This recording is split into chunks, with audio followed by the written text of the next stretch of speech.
Good morning and welcome to the Breakfast Rundown. With me is Zulfick Farzan. Now, if you are a user of social media or any kind of platform that requires you to enter certain digits to access the portal, this is a story that's going to be very, very important for you.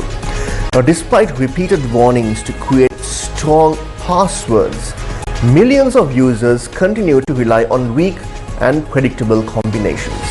A recent study by Comparitech analyzing over 2 billion compromised accounts on data breach forums in 2025 has revealed the most commonly used passwords, and the findings are alarming.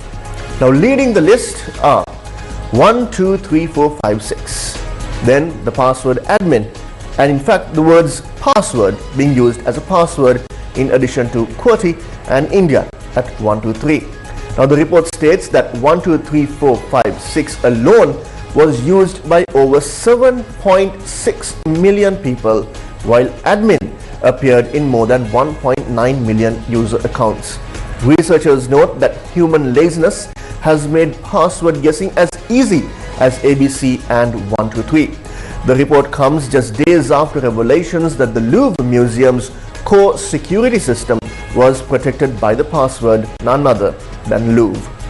According to Microsoft, a secure password should be at least 12 characters long, include uppercase and lowercase letters, numbers and symbols, and avoid names of family members, products or popular characters. That's something important to watch out and keep your user accounts safe from hackers. Now let's move on to some sports stories. Sri Lanka A, led by the dynamic Dunit Wellalage, stormed into the semi-finals of the Asia Cup Rising Stars 2025 after a nail-biting 6-run victory against Bangladesh A in Qatar. Batting first, Sri Lanka A posted 159 runs for 7 wickets in their 20 overs. The innings was anchored by Sahana Rakshi, who top scored with a brilliant 69 runs, while skipper Dunit Wellalage added a quick-fire 23 off just 14 balls. Chasing a target of 160, Bangladesh A fell short despite a spirited effort, finishing at 153 for 6 in their allotted overs. The star of the match was Wellalage, who delivered a captain's performance with the ball, claiming 3 wickets for just 19 runs, dismantling Bangladesh's middle order. With this win, Sri Lanka A advances to the Final 4, keeping hopes alive for a title triumph. Now, fans can catch all remaining matches live on TV1 and sirasatv.lk. Still on sports news, Sri Lanka begins its campaign in the Tri-Nation T20 series today with a high-voltage clash against Zimbabwe in Rawalpindi, Pakistan. The match is scheduled to start at 6:30 p.m. Sri Lankan time, promising an exciting evening for cricket fans. Led by skipper Dasun Shanaka, the Sri Lankan squad underwent intense training yesterday to fine-tune strategies ahead of the opener. The series features Sri Lanka, Pakistan and Zimbabwe, setting the stage for competitive cricket in the shortest format.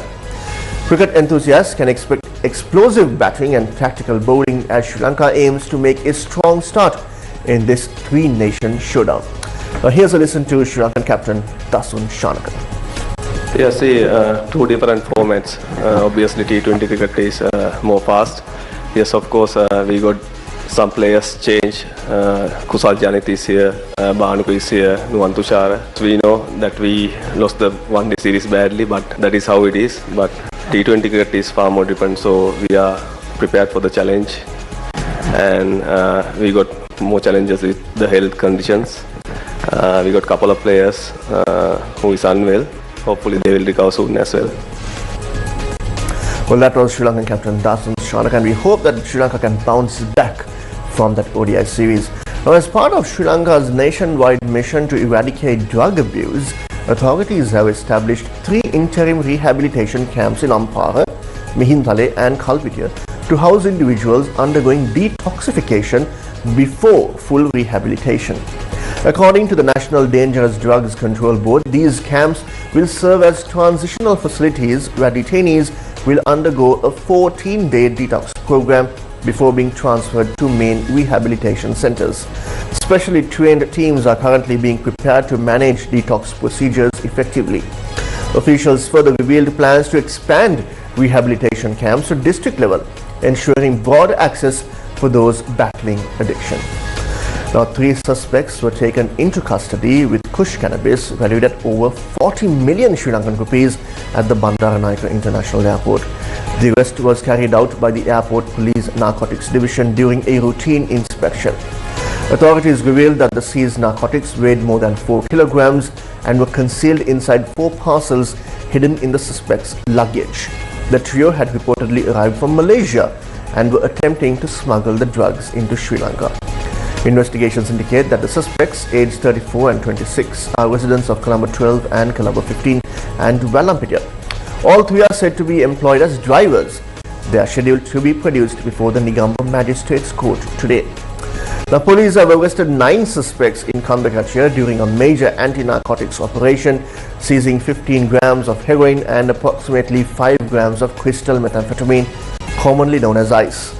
Authorities confirmed that the prime suspect is a member of the Army Special Task Force who is currently being held for questioning. The remaining suspects are scheduled to be produced before court.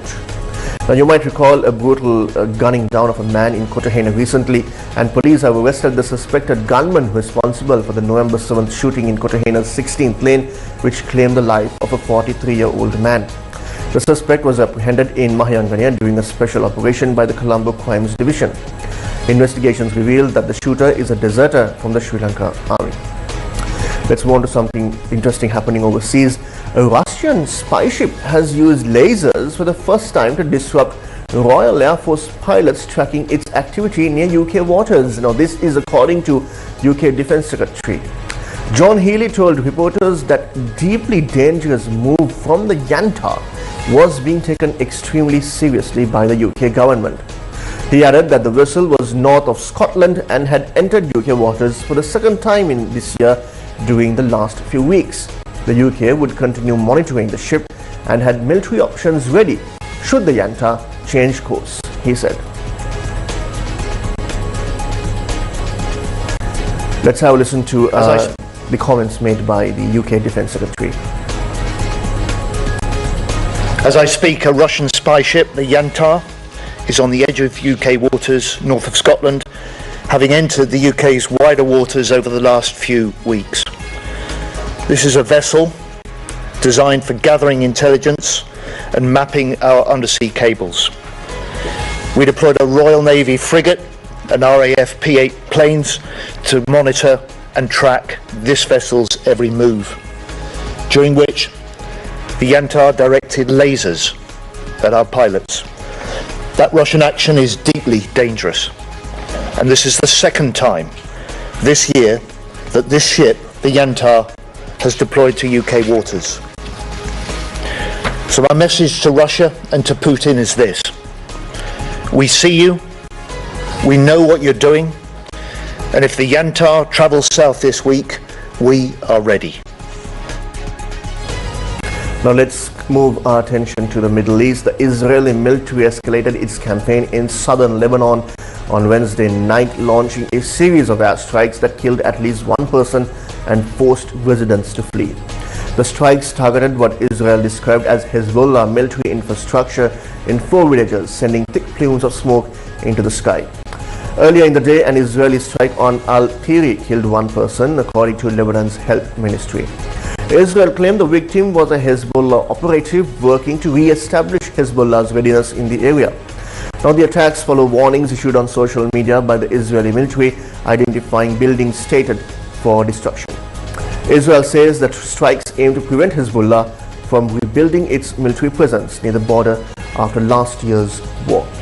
And with that, we bring an end to this morning's edition of the Breakfast Rundown. But if you want to keep yourself updated with all the stories that we brought to you today and many more, visit our award-winning website www.newsfirst.lk and follow us on all our social media handles. Until I see you again tomorrow morning, take care and stay safe.